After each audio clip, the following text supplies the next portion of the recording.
Yahudi punya tujuan terhadap manusia hari ini. Tujuannya cuma satu, memusnahkan. Jadi semakin membuat, jadi gini, tujuan Yahudi itu hari ini bagaimana populasi manusia di muka bumi ini bukan semakin banyak tapi semakin sedikit. Jangan tersinggung.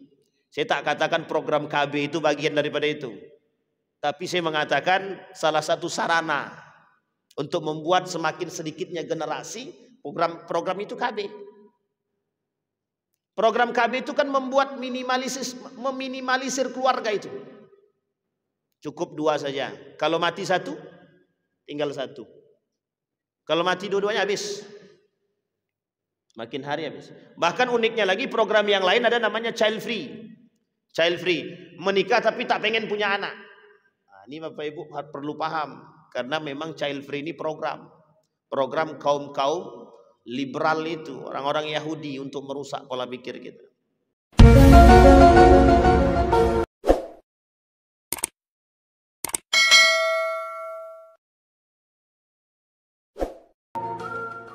A'udzu billahi minasyaitonir rajim. Bismillahirrahmanirrahim. Assalamualaikum warahmatullahi wabarakatuh. Alhamdulillahi rabbil alamin. Alhamdulillahilladzi an'ama bi ni'matil iman wal islam bihima tatimmus salihat.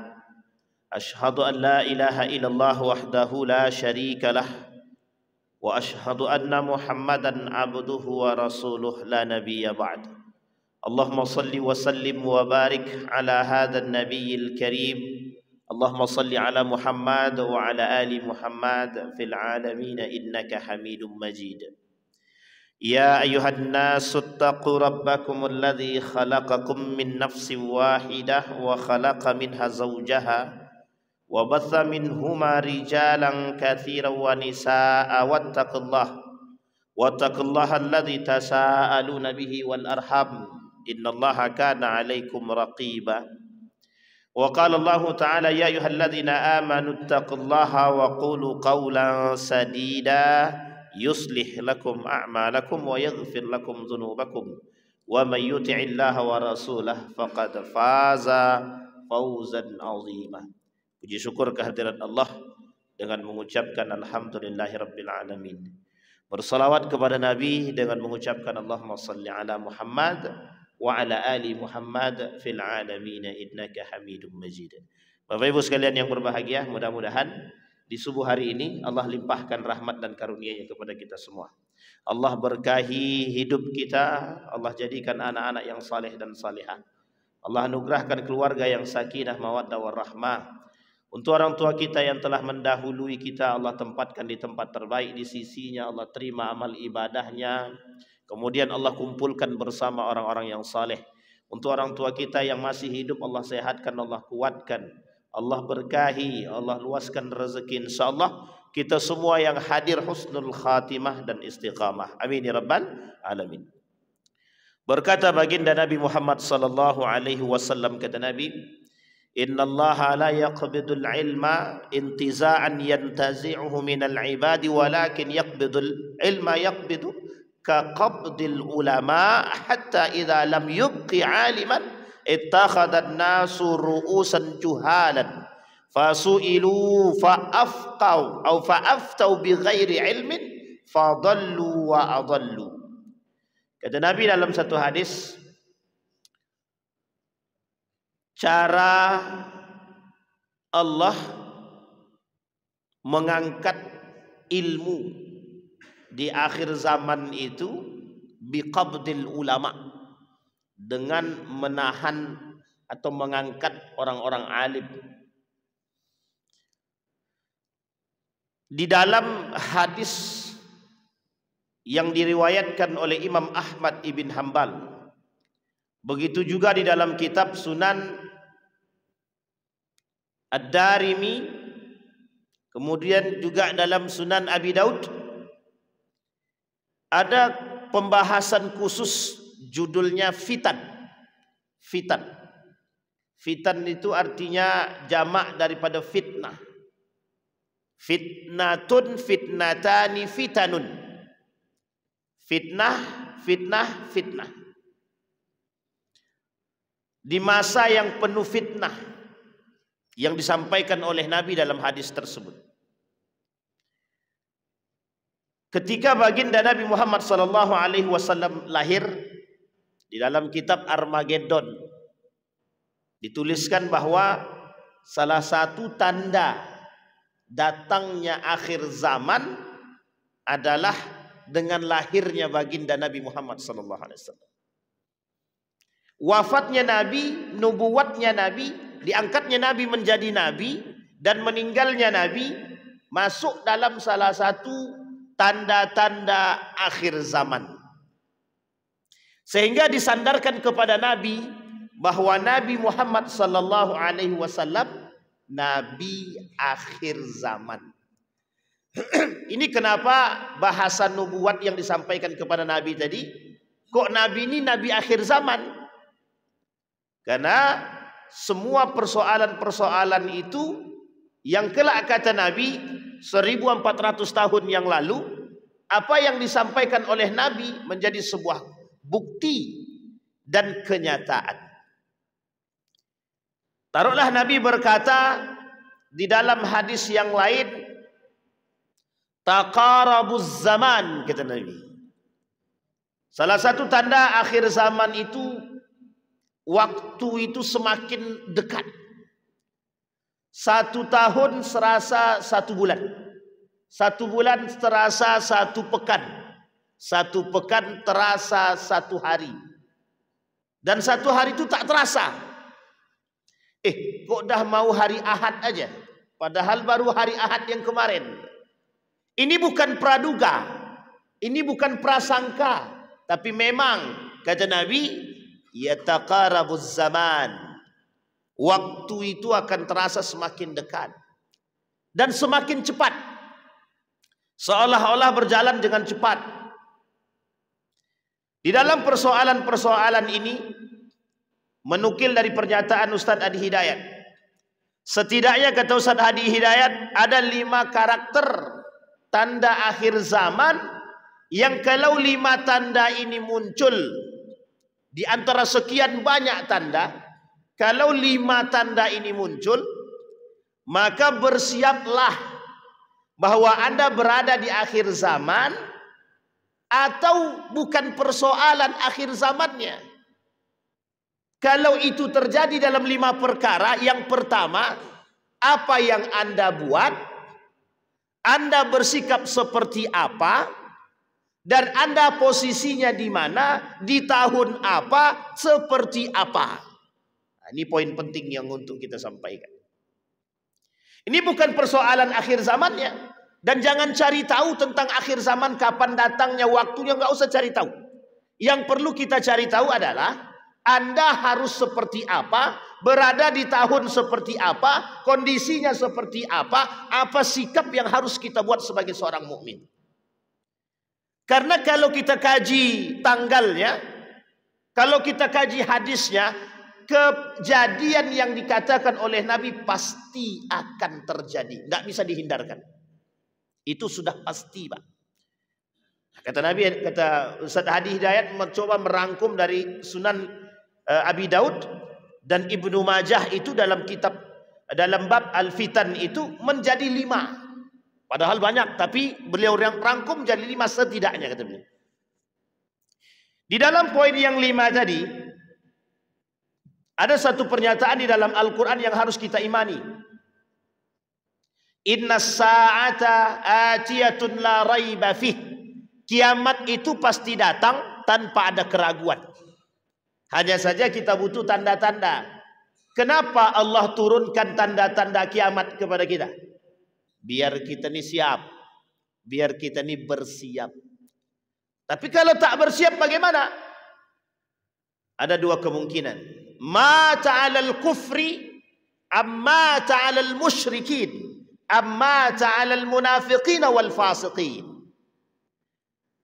Mati dalam keadaan kafir atau musyrik, atau mati dalam keadaan munafik ataupun dalam keadaan fasik. Bapak Ibu tinggal pilih saja. Mau mati dalam keadaan mana? Berimankah? Kufurkah? Fasikkah, musyrikkah, munafikkah, itu tergantung pada pilihan kita masing-masing. Disinilah Bapak Ibu, kenapa penting kita mengkaji kondisi-kondisi akhir zaman agar kita bisa mempersiapkan diri. Yang pertama, dari 5 karakter yang disampaikan Ustaz Adi Hidayat. Yang pertama, innallaha yaqbidul ilma intiza'an yantazi'uhu. Dicabutnya oleh Allah ilmu. Makna ini oleh para ulama hadis banyak, tidak satu. Bukan fisika hilang, kimia hilang, teknik hilang, kedokteran hilang, bukan. Yang dimaksud dengan yaqbidul ilma, dicabutnya ilmu oleh Allah itu biqabdil ulama, dengan mencabut orang alim, dimatikan satu demi satu, dimatikan satu demi satu. Kita terjemahkan dulu perkataan biqabdil ulama. Allah mencabut ilmu, bukan mencabut ilmu-ilmu itu, bukan. Bukan Allah hilangkan, bukan. Tapi yang Allah cabut adalah ulama, orang alim. Kata Imam Al-Ghazali, karakter orang alim itu, laisal alim bi kasratir riwayati walakinal alim bi kasratil khasyah. Karakter orang alim itu bukan banyak baca buku, bukan banyak riwayat yang disampaikan, tapi seberapa takut dia dengan Allah. Ilmu digandeng dengan ketakwaan. Ilmu digandeng dengan ketakwaan. Bahasa sederhananya, ilmu dengan iman. Bukan ilmu sendiri, iman sendiri. Kita lihat, kita pisahkan satu-satu apa yang terjadi dan kita lihat faktanya. Ilmu tanpa iman. Banyak orang berilmu tidak berilman. Ilmu yang dia pakai untuk mendustakan orang. Ilmu yang dia pakai untuk mencari dunia dia. Kata Imam An-Nawawi, orang berilmu tanpa beriman, dia gunakan ilmu itu mencari dunia saja. Nah, kita ambil contoh. Banyak orang berilmu, tapi karena tidak punya iman, dia menipu orang dengan ilmunya. Seolah-olah karena orang yang tadi dianggap bodoh, dia berilmu, dia gunakan ilmu tadi manipulatif, memanipulasi. Apa yang terjadi? Cari duit dengan ilmu. Lisan berilmu tapi tak berakhlak, tak beriman. Akhirnya yang dijual ilmunya. Satu. Yang kedua, orang beriman tanpa ilmu. Oh, ini bahaya. Kata Allah dalam Al-Quran, kalau ada orang beribadah tanpa ilmu, itu masalah. Makanya Bapak Ibu mohon maaf ya, di akhir zaman itu nanti, di akhir zaman akan banyak bermunculan orang-orang seperti Walid.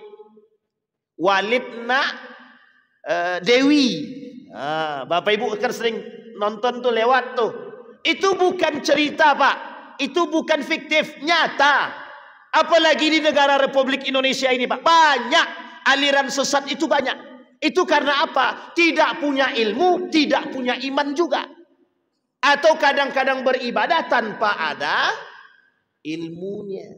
Orang beribadah tanpa ilmu sesat dan menyesatkan. Wa dhalun wa adhal. Kita ambil contoh sederhana. Kalau dia beriman kepada Allah, atau maaf, kalau dia berilmu, maka ibadah yang dia lakukan pasti ada dasarnya Pak. Pasti ada dasar. Sekarang mana dasarnya?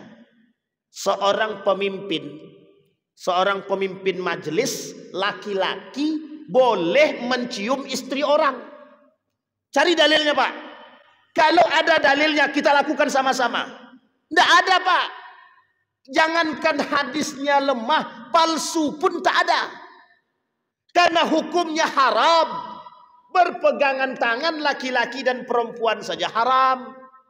Loh kok ada aliran yang mengatasnamakan nama Tuhan Allah, keimanan, loh kok tak punya dalil, tak punya dasar, tak punya ilmu. Sesat dan menyesatkan.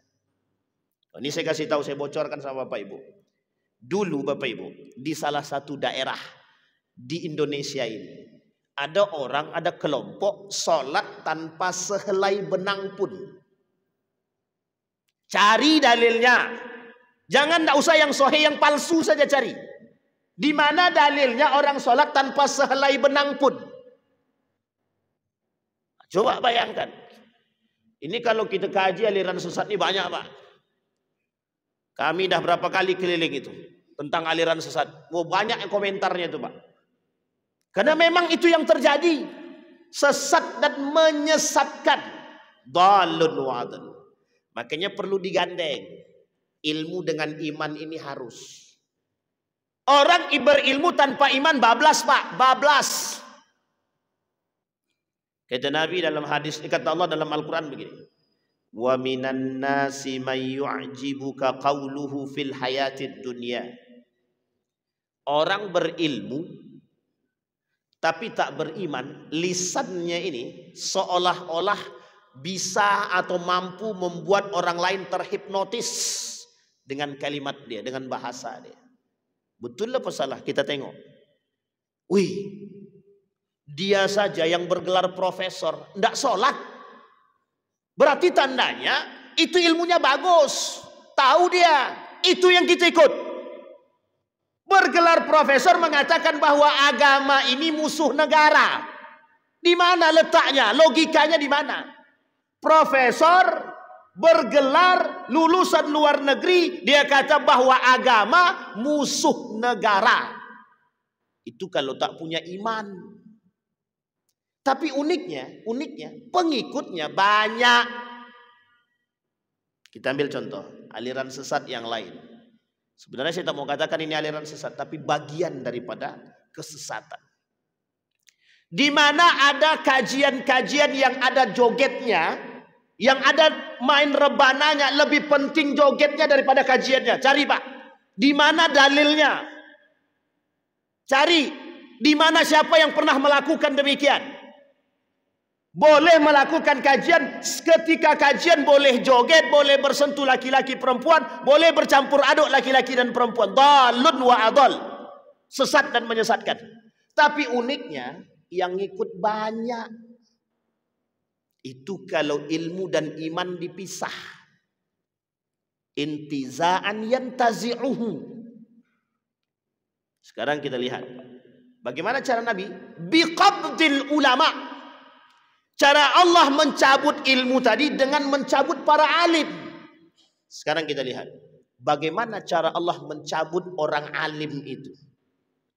Kita lihat. Satu, ditafsirkan oleh para ulama. Yang pertama, dimatikan orang-orang alim yang soleh sedikit demi sedikit. Satu, dihabiskan sama Allah, meninggal.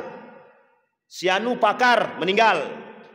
Siapa yang paling pakar? Meninggal. Kepakarannya meninggal, dicabut. Satu, cara Allah habiskan. Ada yang kedua, Allah cabut kepakaran. Paham Bapak Ibu maksudnya kepakaran? Kepakaran itu sulitnya kita mencari orang-orang yang pakar. Orang pakar di sini kita ambil contoh. Misalkan ahli waris. Persoalan ilmu al-faraid. Mencari orang yang ahli di bidang faraid di akhir zaman itu sama seperti mencari semut di lautan. Dapat tak dapat. Saking sulitnya. Mencari orang yang ahli fikih, yang tawadhu, yang beriman di akhir zaman sulit. Sangat sulit kita temukan di akhir zaman. Itu sangat sulit. Tapi ada tapinya. Mencari orang yang khutbah, penceramah Banyak. Banyak. Bertebaran, Pak. Bertebaran. Cara yang kedua Allah matikan ilmu tadi dengan mencabut kepakaran. Sekarang kita lihat. Betul enggak perkataan saya nih? Atau perkataan baginda Nabi Muhammad SAW. Kita lihat. Yang paling banyak tenar itu yang ahlinya atau yang penceramahnya? Penceramah atau yang ahli? Yang paling banyak tenar. Pimpinan-pimpinan pesantren ternama yang berilmu, yang hebat, yang mana yang kita kenal hari ini? Wah, ada Pak, sedikit. Saya kasih tahu Bapak Ibu. Ada seorang ahli Al-Quran, hafal Al-Quran 30 juz, bersanad, sanadnya banyak. Kemudian pakar betul dalam ilmu-ilmu Al-Quran. Sayangnya Pak, enggak punya kamera, enggak punya TikTok, enggak punya YouTube, dan tidak punya yang lain. Akhirnya kita enggak kenal Pak, enggak kenal siapa dia. Yang kita kenal justru yang lain. Yang orang yang datang belakangan menganggap menjadi seorang yang berilmu. Orang berilmu itu, saya punya guru ahli di bidangnya Pak. Allah cabut, Allah dah meninggal dia. Profesor Dr. Haji Yunahar Ilyas. Itu dikenal betul Pak. Baik di sini, di Indonesia maupun di luar, itu dikenal sebagai ahli ilmu Al-Quran. Tapi uniknya, beliau sudah meninggal. Begitu cepat Allah cabut ilmu. Apanya? Orangnya. Orang Allah meninggalkan. Allah cabut, Allah wafatkan dia. Di tengah, ketika beliau meninggal, keluar pernyataan di sekeliling orang-orang Muhammadiyah, pakar Al-Quran kami hilang, pakar tafsir kami hilang. Begitu juga di sekeliling Majelis Ulama Indonesia. Kenapa begitu? Karena yang dibutuhkan itu yang disebut dengan alim tadi, selain daripada dia berilmu yang tinggi, tapi dia punya tingkat rasa takut kepada Allahnya tinggi, khasyah. Oh, kalau cuma sekedar pandai beriwayat, banyak Pak, banyak. Orang seperti Gus Baha, baru-baru sekarang kita tahu Pak. 2 tahun belakangan pernah kita lihat beliau? Enggak pernah Pak. Cuma ada orang yang berniat baik dan bermaksud baik. Datang, Gus, sampean niku wong alim, ilmunya akeh, banyak, perlu didengar orang banyak. Universitas Islam Indonesia membuka itu Pak. Izin sama Gus Baha, Gus, ilmunya jenengan mau kami sebarkan melalui media. Awalnya beliau ragu, takut. Akhirnya apa? Beliau katakan silahkan. Itu yang paling penting. Yang paling penting itu di situ. Cara Allah mencabut ilmu tadi dengan mencabut kepakaran daripada orang alim. Sulit kita mencari orang yang betul-betul pakar, tapi yang mengaku punya pakar banyak. Yang mengaku pakar tuh banyak. Aku ini pakar arkeologi. Aku ini pakar, aku ini doktor di bidang sosial, tapi tidak sholat. Yang menggabungkan seperti ini yang susah Pak. Ada ahli matematika, juara olimpiade, tapi tidak pernah sholat.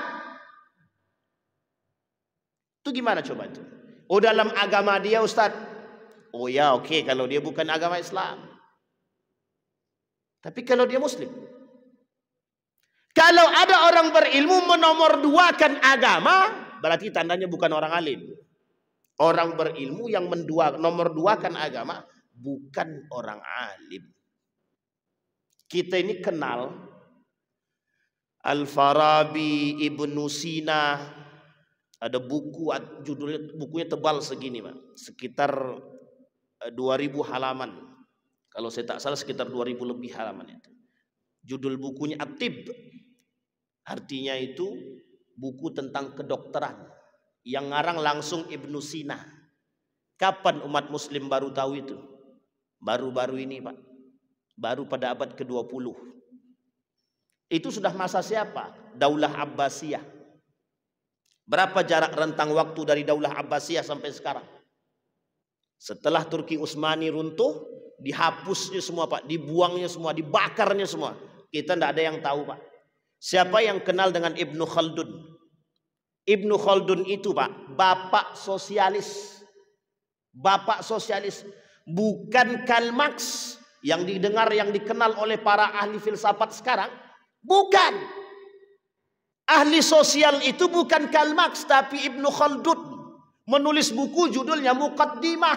Tebal. Sebegini. Muslim kan dia? Muslim. Apakah dia langsung cerdas? Begitu tidak.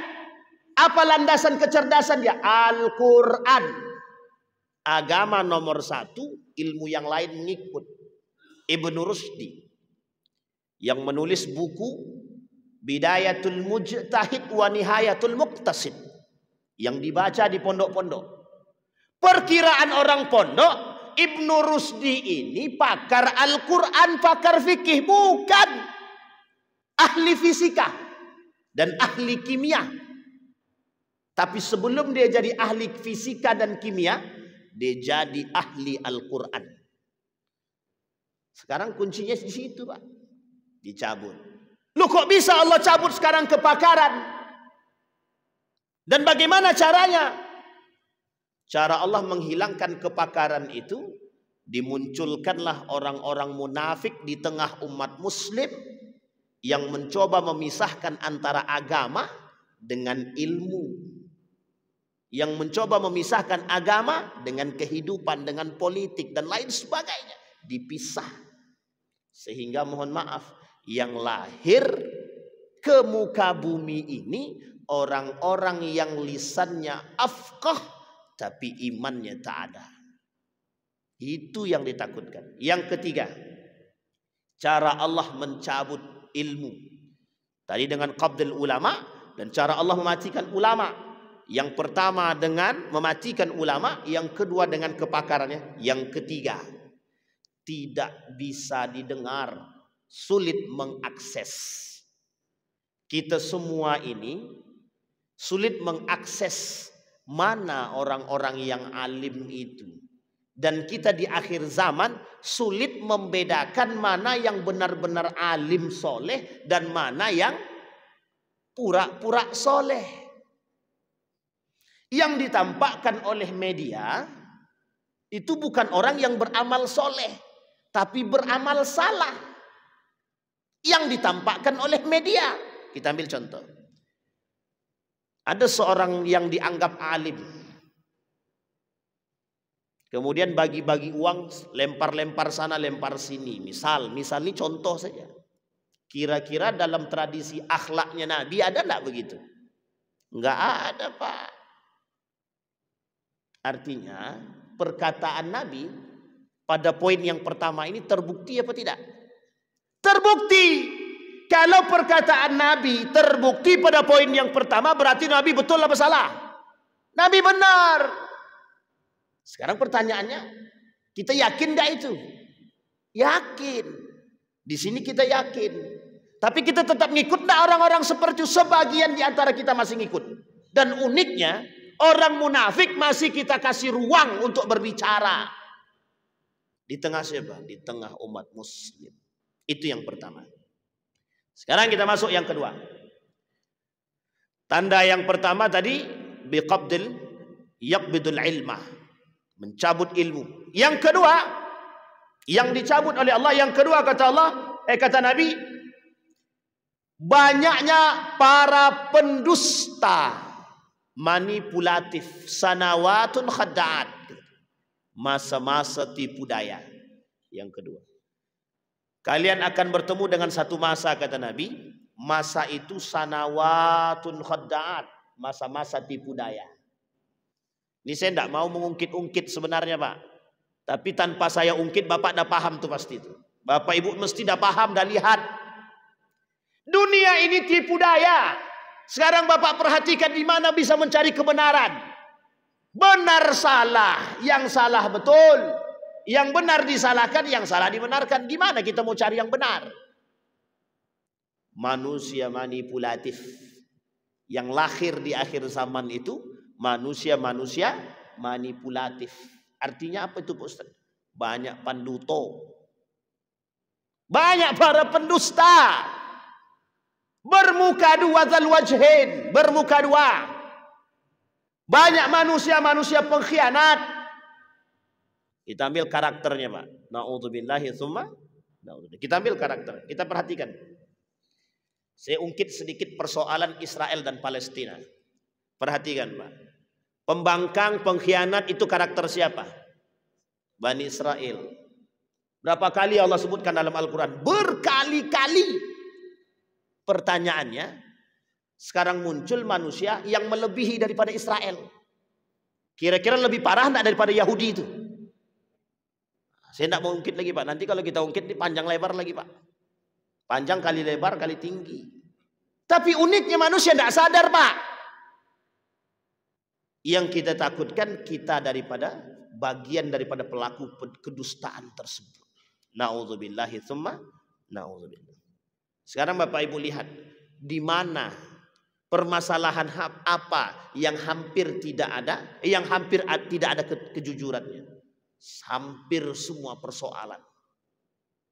Persoalan politik. Pertanyaan saya, mana politik yang jujur? Cari Pak. Persoalan hukum hampir dipermainkan. Persoalan keadilan hampir tidak ada keadilan. Di mana letaknya Pak? Dusta semua. Persoalan dusta semua. Kata Nabi, itu persoalan akhir zaman begitu memang. Itu yang kedua. Kita cepatin nih Pak. Goyang kita nanti. Yang kedua. Yang ketiga. Karakter yang ketiga. Karakter yang ketiga. Intisharul al-munkar. Intisharul munkar. Kemungkaran bertebar luas. Kata Allah dalam Al-Quran, Inna salata tanha anil fahsyai wal munkar. Apa kalimat fahsya itu? Makna fahsya itu apa? Perkataan keji, maksiat, dan lain sebagainya. Sekarang kita lihat, apa bentuk maksiat itu? Banyak apa? Dusta bagian daripada perbuatan keji. Pengkhianat bagian daripada perbuatan keji. Banyak perbuatan keji itu banyak. Dan kemungkaran. Apa kemungkaran itu Pak? Kemungkaran itu apa? Perbuatan yang dibenci oleh Allah, yang sangat tidak disukai oleh Allah, dan masuk dalam kategori kezaliman. Perhatikan baik-baik. Masuk dalam perbuatan fahsya atau mungkar. Dua-duanya masuk. Zina masuk dalam perbuatan fahsya atau mungkar. Dari zina lakukan mungkar. Minum khamar, narkoba. Ini yang kita sebutkan ini perkara yang sulit untuk diatasi. Kita ambil contoh narkoba. Makin besar apa makin kecil? Kenapa kok makin besar? Nah, Bapak Ibu jawab sendiri. Nanti kalau saya jawab susah. Kenapa kok makin besar? Karena banyak yang main. Maka sulit Pak. Narkoba, minum khamar, bir bintang, dan baik berada bintangnya ataupun tidak ada bintangnya. Perhatikan bagaimana intisyaruhu, bagaimana tersebarnya minuman-minuman khamar. Sekarang semua ini Bapak Ibu, kalau sifat jenisnya itu bisa dirubah sama mereka. Daging babi haram, minyak babi halal apa haram minyak babi? Berapa banyak minyak babi yang kita makan? Mereka tidak jual daging babi. Yang mereka jual itu minyak babinya. Ada 100 lebih nama babi itu Pak. Mau pahanya, mau kakinya, mau kuku segala macam itu ada namanya masing-masing. Dan itu banyak kita dapatkan dalam makanan, mohon maaf, makanan kemasan. Coba bayangkan. Contoh, sosis. Contoh lagi, kuaci. Saya tidak mengeneralisir kuaci ya. Tapi saya tak sebutkan mereknya Pak. Karena saya lupa. Kalau ingat pasti saya kasih tahu. Dan banyak makanan-makanan yang lain, marshmallow yang beberapa waktu lalu itu ditampilkan di media, di berita, yang dimakan oleh siapa? Anak-anak kita, Pak. Bapak Ibu tak mau tahu siapa yang buat perbuatan begini? Yahudi. Apa tujuannya? Memusnahkan. Yahudi punya tujuan terhadap manusia hari ini. Tujuannya cuma satu, memusnahkan. Jadi semakin membuat, jadi gini, tujuan Yahudi itu hari ini bagaimana populasi manusia di muka bumi ini bukan semakin banyak tapi semakin sedikit. Jangan tersinggung. Saya tak katakan program KB itu bagian daripada itu. Tapi saya mengatakan salah satu sarana untuk membuat semakin sedikitnya generasi, program itu KB. Program KB itu kan membuat meminimalisir keluarga itu.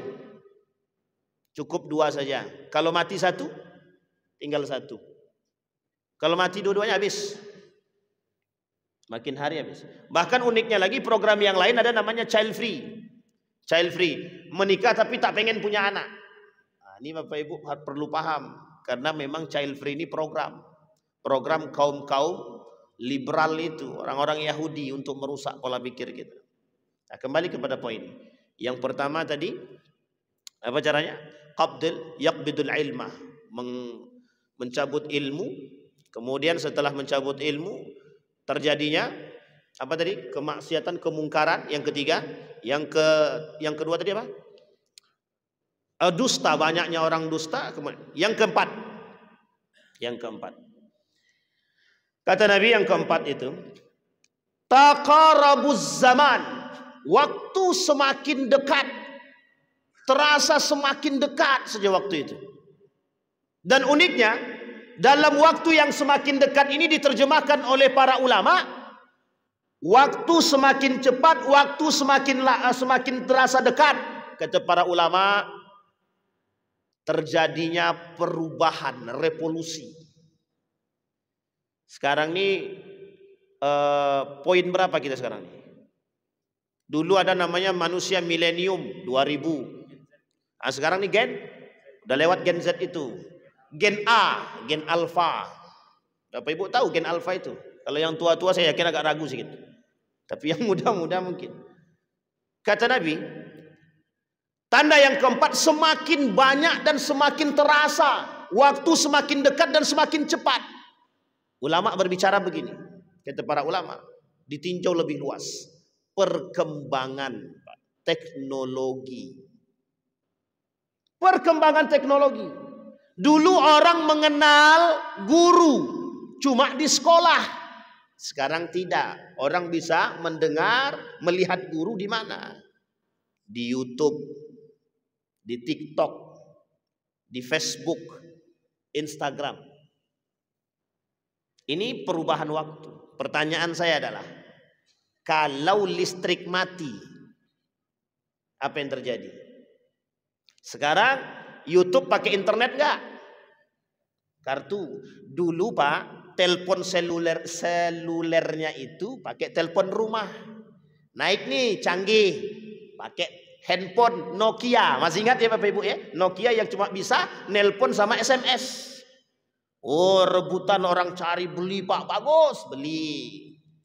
Setelah pakai Nokia, tersebut pula mereknya, nanti pandai-pandai lah. Setelah pakai barang cuma telepon doang, sekarang naik Pak, naik peringkat. Dari cuma telepon aja, sekarang bisa WA. Dari WA, bisa Facebook, bisa Instagram, bisa dan lain sebagainya.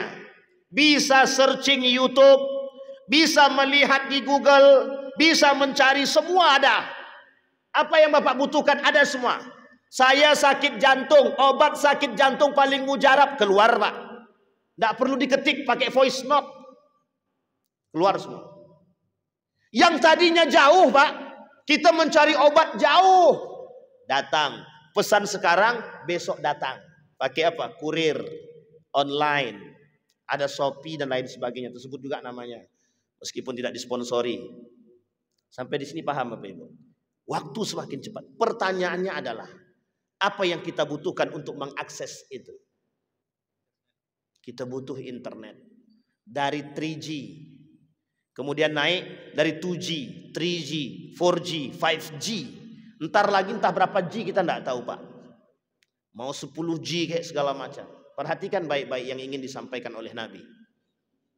Betapa manusia dilanda akan kiamat. Apa kiamat yang melanda manusia? Teknologi. Kita tidak menafikan perkembangan teknologi. Tidak. Justru kita harus mengakses. Memang wajib. Kita tidak bisa Pak sekarang ini. Jangan pakai HP. Tidak ada yang bisa menghubungi kita sekarang. Orang tidak mau nelpon biasa itu tidak ada mau sekarang. Uniknya yang dilupakan oleh manusia silaturahim. Dengan telepon cukup tanpa perlu datang ke rumah. Pertanyaan saya, lebih berkah mana? Datang ke rumah atau telepon? Satu. Itu tidak seberapa dampaknya Pak. Kita lihat dampak yang paling besarnya. Ketika manusia sudah ketika teknologi sudah mendominasi akal manusia, alam fikir kita, daya kebutuhan kita semakin tinggi dengan internet, dengan HP. Apa kriminalisasi yang muncul? Anak bisa bunuh orang tua kalau tidak dibelikan HP. Orang tua, istri bisa membunuh suami hanya gara-gara HP-nya dipegang oleh suami. Coba bayangkan. Ini karakter yang kita temukan di akhir zaman. Suami pasang aplikasi yang sangat sensitif, tidak boleh sampai-sampai istrinya tidak bisa buka. Artinya apa yang muncul? Kecurigaan antara satu dengan yang lain. Uniknya lagi, dampak yang lain yang lebih besar, dalam rumah tangga tidak ada komunikasi. Anak di ujung main HP, suami di ujung main HP, istri di tengah main HP. Oh, pertanyaannya di mana komunikasinya? Hilang keberkahan rumah tangga. Habis. Pakar teknologi mengatakan gadget HP sangat merusak anak hari ini. Generasi. Sekarang saya sampaikan kepada Bapak Ibu dampak yang lebih parah daripada itu. Apa dampak yang lebih parah lagi? Andai kata tidak ada internet, apa yang terjadi? Hilang semuanya Pak. Itu baru internet. Sekarang kalau lampu ini mati, kelak sebelum datangnya hari kiamat, di akhir zaman itu Pak, nanti kita akan masuk pada masanya. Mudah-mudahan kita nggak ketemu. Tapi kalau kita ketemu masanya, ada masanya nanti listrik itu tidak berfungsi sama sekali selama 40 hari. Bapak bayangkan ketika kebutuhan kita pada sesuatu yang sangat kita butuhkan, tiba-tiba Allah hapus. Sekarang saya tanya, listrik itu, internet itu bisa hidup tanpa listrik? Tidak bisa Pak, tidak bisa. Orang-orang akan menjadi gila. Orang stres. Semua menjadi gila. Yang punya kebutuhan. Sekarang orang cari duit lewat mana? Facebook, YouTube dan lain sebagainya. Ketika listrik mati, tak bisa akses apapun selama 40 hari. Gila Pak. Stres semua. Dan itu pasti akan terjadi. Sekarang di Eropa sedang terjadi kiamat internet. Kiamat internet. Bukan tanpa makna. Bukan tanpa makna. Apa maksudnya kiamat internet itu? Yang terjadi di sana adalah gilanya manusia dengan internet. Akhlak hilang, adab hilang, ilmu hilang, semua hilang. Yang tersisa adalah manusia-manusia tanpa adab, tanpa akhlak. Dan itu mereka rasakan hari ini. Krisis moral, krisis ilmu, krisis akhlak terjadi. Pertanyaan saya adalah, mungkinkah itu terjadi di negara kita Republik Indonesia ini? Mungkin apa tidak? Itu yang keempat. Sekarang kita masuk yang kelima, yang terakhir. Kata Nabi, yang kelima itu, semakin terasa perperangan muncul di sana sini. Ghazawatun, akan terjadi terus perperangan.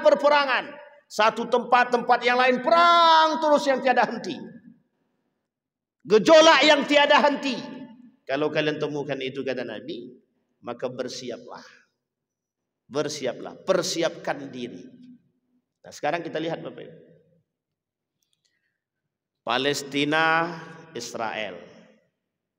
Israel, Turki. Israel, Yaman. Saudi Arabia tidak akur. Kemudian dengan Iran berkelahi. Amerika dengan beberapa negara. Di mana-mana perang. Suriah, penggulingan dan penaklukan sudah selesai. Kemudian Pakistan dan India, kita lihat Pak, konflik-konflik penyebabnya apa? Satu, politik. Yang kedua, ekonomi. Yang ketiga, tanah kekuasaan, tanah nenek moyang. Israel Palestina claiming, bagaimana mengklaim ini tanah kami. Orang Palestina mempertahankan. Itu bukan persoalan perang agama. Yang dimaksudkan oleh Nabi akan terjadi perang di mana-mana. Kelak ending perperangannya adalah perang antara Yahudi dengan Muslim. Itu akhir Pak. Palestina dengan India, apa konfliknya Pak? Konflik yang paling nampak itu konflik agama. Jangan dibalut dengan politik, yang dibalut dengan ekonomi. Pada hakikatnya itu bukan persoalan diplomasi, itu persoalan perang agama. Sudah lama. Bukan persoalan pencaplokan wilayah, bukan persoalan politik, bukan persoalan diplomasi, bukan persoalan yang lain, persoalan agama. Yahudi, Israel, Zionis dengan Yaman, dengan Turki, dengan Palestina. Persoalan apa?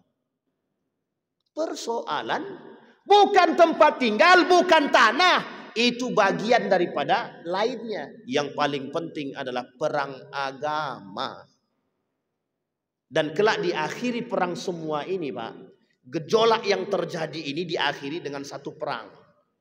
Perang antara umat Muslim dengan Yahudi. Orang Yahudi berbondong-bondong dari Eropa pindah ke Israel. Dari Eropa mereka berbondong-bondong ke Israel. Umat mukmin yang tersisa di akhir zaman berhijrah dari negara-negara manapun, orang-orang beriman pindah langsung ke Palestina.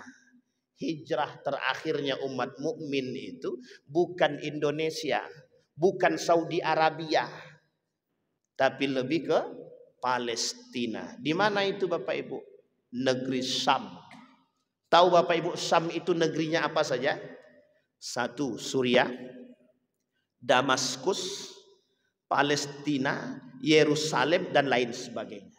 Negara yang didoakan oleh Nabi termasuk salah satunya Yaman. Ada dua negara yang didoakan oleh Nabi. Syam, ya Allah berikan keberkahan kepada negeri Syam, dan Yaman. Sekarang Yaman mau diapakan? Mau diotak-atik. Bahkan sampai ke Indonesia pun orang-orang Yaman berdatangan ke sini dianggap pendusta, dibuat manipulasi sebesar mungkin. Begitulah keadaan kita hari ini. Ini semua Bapak Ibu sekalian yang berbahagia, nubuat baginda Nabi Muhammad sallallahu alaihi wasallam. Saya tak sampaikan setiap poin tadi secara detail, tapi secara tidak langsung kita sudah sampaikan poin utamanya. Tapi kata Nabi, persoalan itu sekarang kita lihat, kita buktikan sendiri. Tidak perlu kita pakai data Pak. Datanya mana Pak Ustaz? Mana data-datanya? Kuantitatifnya mana? Kualitatif? Tidak butuh. Tengok sekarang, lihat sendiri. Kemungkaran mana yang tidak terjadi? Riba saja sampai hari ini ada yang bisa ngatasin? Tidak ada Pak. Narkoba saja ada yang bisa ngatasin? Sampai hari ini justru semakin lebar, semakin luas. LG semakin berbahaya di Indonesia. Tidak usah jauh-jauh lah. Ngapain ke Indonesia? Di Pekanbaru. Tanggal 25 April yang lalu. Ini berita terbaru. 25 April yang lalu. Ini bagian daripada fahsya atau bukan? Bagian daripada fahsya. Keji sangat. Anak sekolah keluar beritanya Pak di harian. Apa beritanya? Persoalan uniknya yang melaporkan tidak bisa membuktikan, padahal nyata, kemudian dia yang ditangkap. Jangan salah. Ini berbahaya Pak, berbahaya, sangat berbahaya, sangat berbahaya. Itu sangat berbahaya. Nah, kembali kepada poin kita. Dari yang 5 poin yang kita sampaikan Bapak Ibu sekalian yang berbahagia. Yang pertama yang ingin kita sampaikan, yang pertama, ketika Allah mengatakan mencabut ilmu dengan model yang kita sampaikan, yang 3 model tadi, mencabut orang alim, maka apa yang harus kita lakukan? Sikap seorang muslim, hadirkan generasi-generasi yang berilmu dan beriman. 1. Kembalikan halakat, kembalikan model-model keilmuan yang islami. Kejar agama, dapat akhirat. Kejar akhirat, kejar dunia, kejar akhirat, dunia dapat. Kejar dunia, akhiratnya kabur. Itu kalau dunia duluan. Tapi kan harus seimbang Pak Ustadz, betul. Harus seimbang, benar. Tidak salah. Tapi persoalannya bagaimana menyeimbangkannya. Akhirat dulu atau dunia dulu. Dari sekian banyak para ilmuwan muslim itu, hampir tidak ada satupun di antara mereka yang tidak hafal Quran. Hampir tidak ada satupun di antara mereka yang tidak hafal Quran. Hadirkan generasi-generasi yang kuat imannya, ilmunya, tangguh. Ini program yang dilakukan oleh Ustadz Adi Hidayat. Program yang dilakukan oleh Ustadz Adi Hidayat. Bagaimana menciptakan manusia yang Qurani, tapi setelah itu terserah. Mau jadi apapun silahkan, fisika, kimia, militer, dan lain sebagainya silahkan. Yang kedua, apa yang kita lihat daripada kejadian-kejadian hari ini? Kepastian nyatanya nubuat daripada baginda Nabi Muhammad SAW. Berarti Nabi kita benar apa salah? Benar apa salah Bapak Ibu? Benar. Yang ketiga, bagaimana cara kita meyakini perkataan baginda Nabi di dalam diri kita, sehingga tertanam rasa cinta dan kita bisa membangun peradaban-peradaban yang ingin kita bangun. Dan yang terakhir Bapak Ibu sekalian yang berbahagia, di akhir zaman itu cuma 2 isi manusianya. 1 munafik, yang kedua kafir. Sekarang tinggal pilih Bapak Ibu, mau pada posisi yang kafir atau munafik? Mau pada posisi yang mana Pak? Jangan pada dua-duanya. Beradalah pada posisi orang-orang yang beriman, yang kuat imannya dengan ilmunya. Bukan cuma beriman tanpa ilmu, bukan cuma berilmu tanpa iman, tapi dua-duanya harus sinkron. Ada pertanyaan Bapak Ibu? Tidak ada, saya kira itu insya Allah. Karena pertanyaan ini mesti kalau udah kaitan akhir zaman tuh udah kayak mau mati aja rasanya kan. Baik, kalau tidak ada yang bertanya, kita berdoa kepada Allah. Mudah-mudahan apa yang kita sampaikan di subuh hari ini Allah ridai, Allah ikhlas, Allah berkahi, Allah tempatkan, Allah kuatkan, Allah tanamkan dalam diri kita sebagai satu keilmuan yang baik. Insya Allah bisa kita jadikan salah satu sarana untuk memperbaiki rumah tangga, menghadirkan generasi-generasi yang cinta kepada Allah dan Quran, menghadirkan generasi-generasi yang kuat dan beriman. Insya Allah kita semua husnul khatimah, dan insya Allah kita semua bisa menjadi orang-orang yang istiqamah dalam menyuarakan kebenaran yang hari ini sangat langkah di tengah umat muslim itu sendiri. Tsumma na'udzubillah, na'udzubillahi, tsumma na'udzubillah. A'udzubillahi minasyaitonir rajim. Bismillahirrahmanirrahim. Alhamdulillahirabbil alamin. Hamdasy syakirin, hamdan na'imin. Allahumma faqihna fid din wa 'allimna ta'wil. Allahumma shalli ala Muhammad wa ala ali Muhammad. Allahumma ighfir lana dhunubana wa dhunuba walidina warhamhuma kama rabbayana shighara. Allahumma ighfir lahum warhamhum wa'afihim wa'fu anhum wa akrim nuzulahum wa wasi' madkhalahum waj'al jannata mathwahum. Allahumma barik lana fi umurina ya rabbal alamin. Allahumma ij'alil Qur'ana al-'azima rabi'a qulubina wa nura sudurina wa jilaa ahdanina wa dhihaba humumina wa ghumumina. Allahumma ij'al min ahli al-Qur'an waj'al ahillatana min ahli al-Qur'an alladhina nahnu khassatuka wa ahluka ya arhamar rahimin. Rabbana atina fid dunya hasanah wa fil akhirati hasanah wa qina azaban nar. Walhamdulillahi rabbil alamin. Assalamualaikum warahmatullahi wabarakatuh.